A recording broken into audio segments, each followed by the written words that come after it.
So this week is Thanksgiving, which I know we all know, right?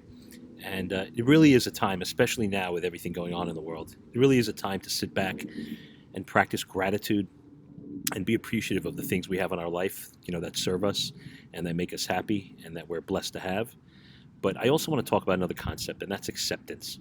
You know, Acceptance doesn't mean that you have to accept things and be happy with it. Acceptance just means understanding that things are the way they are and that you can't control them and you can only control how you respond to them, right? And when we're in acceptance, we're in flow. And when we're in flow, we don't have stress, right? Like when we are upset or disappointed, annoyed, frustrated, angry about a circumstance or a situation or even another person, right? And how they're behaving.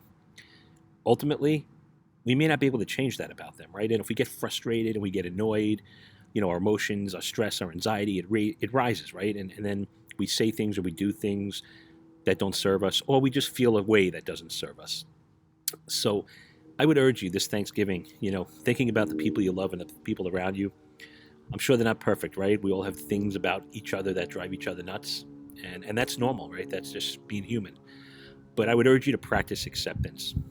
Just accept that this person in your life is who they are, right? Or these people that you come into contact with throughout your life are who they are, and that you can't change them, but you can accept them for who they are, because I'm sure if you take a closer look, there's so many things about them that are great. That's why they're in your life, right?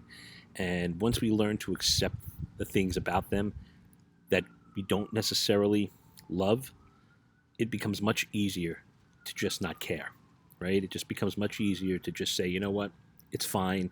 This is who they are. I can't control that piece of them, but I can control how I respond to it. And then you don't have that stress and you don't have that anxiety and you don't have all that pressure and frustration and anger and angst that comes along with it. So practice acceptance, this holiday season. And like I said, you don't have to like it, right? Like if you're a teenager and you're struggling with, schoolwork and classes that you're taking that are like really, really difficult, you could sit there and complain about it, but at the end of the day, they're not going away. But once you learn to accept it and just say, you know what, I need to take these classes, I need to deal with it. It's fine. I'll do the best I can, and whatever happens, happens. You approach it with a different mindset, and chances of you being successful are so much greater. So, same thing with friends, right? Group of friends that you're, trying to connect with just aren't giving you the time of day, or you just don't feel like you can connect with them. That's okay. Just accept that, you know what, these are not the right people right now for me, and go out and find others. But practice acceptance. It's so important. It keeps us calm, it keeps our minds fresh, and it allows us the space to give people the space they need to be who they need to be for us so they serve us better and we can serve them as well. Have a great day and a happy and healthy Thanksgiving.